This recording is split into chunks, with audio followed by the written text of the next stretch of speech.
हम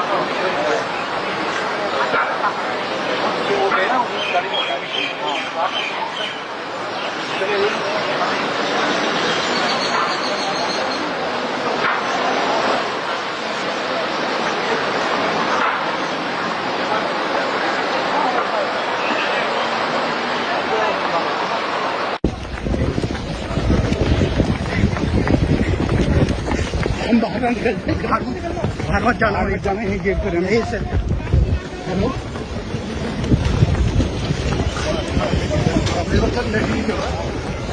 यहाँ पर तो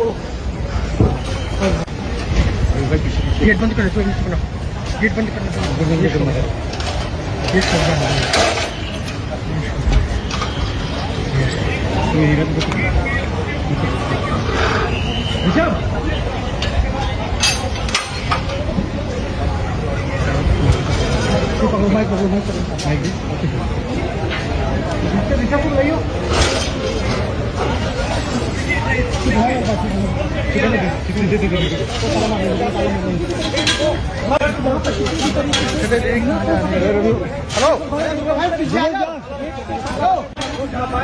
और यहाँ पर जो स्थिति है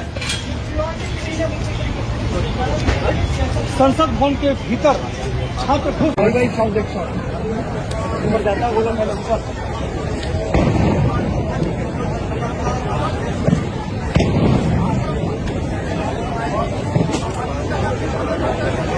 आपने यहाँ पर देखिए मुख्य गेट ये है संसद भवन का, ताला लगा दिया गया है ताकि जो छात्र हैं वो अंदर ना आ पाए। यहीं से यही गेट है, प्रधानमंत्री यहीं से एंटर करते हैं, लेकिन इस वक्त यहाँ पे ताला लगा दिया गया है।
Assalamu alaikum.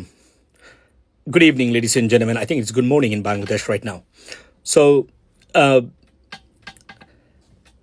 নতুন খেলা শুরু হয়েছে।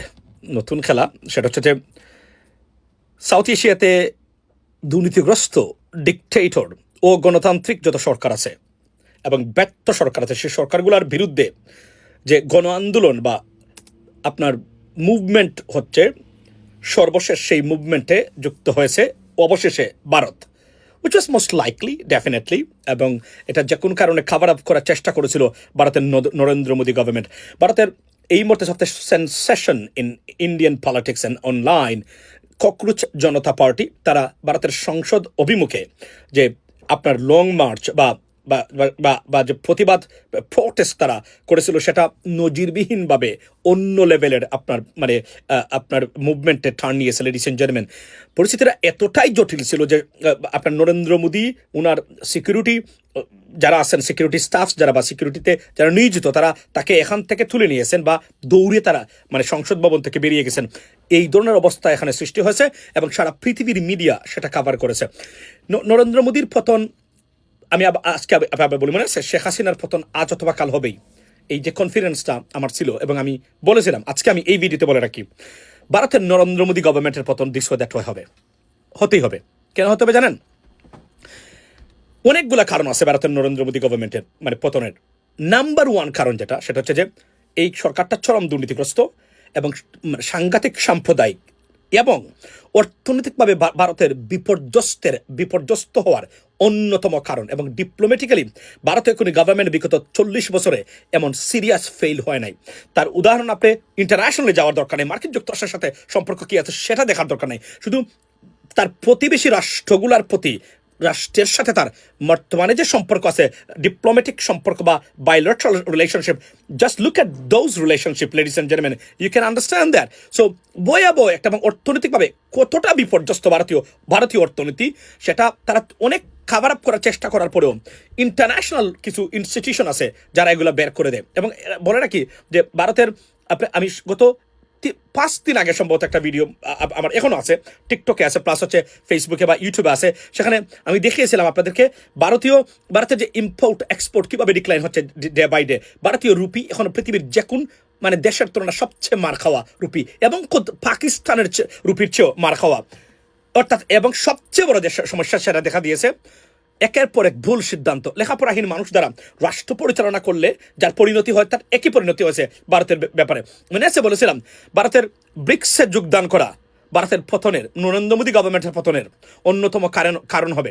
আমি ইমরান খানের ভবিষ্যৎ রাজনীতি আমি প্রেডিক্ট করেছিলাম, আমি শেখ হাসিনার ভবিষ্যৎ রাজনীতি প্রেডিক্ট করেছিলাম, আমি যেভাবে প্রেডিক্ট করেছিলাম একটা অক্ষর কি কখনো মিথ্যা আপনার পেয়েছেন। এবং it is not that I am saying right now, it is on record, right? The posts are they are still there.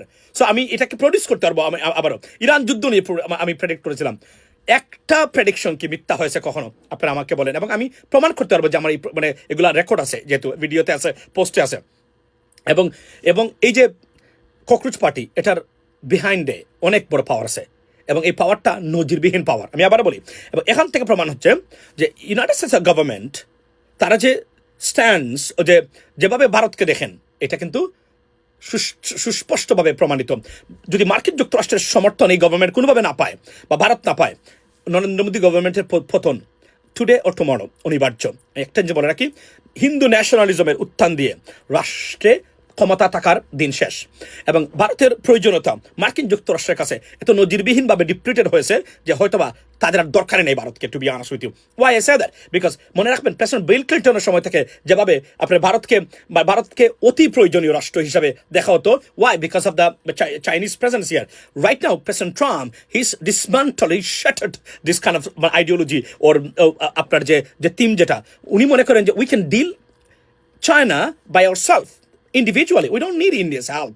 So এটার পর থেকে ইন্ডিয়ার গুরুত্ব মার্কিন যুক্তরাষ্ট্র সরকারের কাছে সিরিয়াসলি ডিপ্লিটেড। আমি যদি বলি এক ধরনের কমপ্লিটলি সেগ্রিগেটেড, এবং নাই বলতে গেলে এই মুহূর্তে কোনো কারণ ছাড়াই। সুতরাং পরিস্থিতি যেভাবে যাচ্ছে, যদি এটা কন্টিনিউ তারা করে, নরেন্দ্র মোদী গভর্নমেন্টের পতন অনিবার্য। প্রথম কথা হলো, অর্থনৈতিকভাবে এতটা ডিপ্লিটেড এবং এতটা মারাত্মক সমস্যা ভারতীয় গভর্নমেন্ট পড়েছে, এটার থেকে মুক্ত হওয়ার আশু সম্ভাবনাই নাই। এবং এটা কতটা বোকা এবং ফুলিশ এবং ননসেন্স এবং উগ্র। আপনি দেখেন, বাংলাদেশের মতো দেশ, এই দেশের সাথে $20 বিলিয়ন ব্যবসা করে, সেই দেশের সাথে তাদের সম্পর্কটা দেখেন, অর্থাৎ হিন্দু ন্যাশনালিজমের উপরে আর কোনো কিছুই তারা চোখে দেখে না, যার পরিণতি ভারতকে বুক করতে হবে। এবং আমি মনে প্রাণে বিশ্বাস করি, বর্তমান যে ট্রাম্প অ্যাডমিনিস্ট্রেশন, তারা যেভাবে মার্কিন স্বার্থ, ন্যাশনাল, তাদের জাতীয় স্বার্থটাকে দেখেন, ভারত হয়তো তাদের টেরিটোরিয়াল ইন্টিগ্রিটিও বিপদের সম্মুখীন হতে পারে আগামীতে, ইফ দিস কন্টিনিউস। এবং আমি বর্তমানে যা দেখতেছি, আপনারা জানেন তো, তাদের যে অ্যাটিটিউড যেগুলা হচ্ছে, তারা আমি আপনাকে বলি, যত তথ্য দেয় ভারতীয় government, almost 75% this that way fake and manipulated. Just imagine ভিতরে কি হচ্ছে, আপনার আনএমপ্লয়মেন্ট থেকে শুরু করে ভয়ঙ্কর অর্থনৈতিক বিপদের সম্মুখীন ভারতীয় গভর্নমেন্ট। এবং কোনো কারণে যদি মুসলিম মধ্যপ্রাচ্যের দেশগুলা একটু চোখ বাঁকা করে, ভারতের অর্থনৈতিক পতন অনিবার্য today or tomorrow. That's what it is. Keep watching this issue, which is unfolding in India right now, which I would say that it will exaggerate and will be deteriorated by days or weeks coming in the future, ladies and gentlemen. Let's watch it, what happens next. Assalamu alaikum.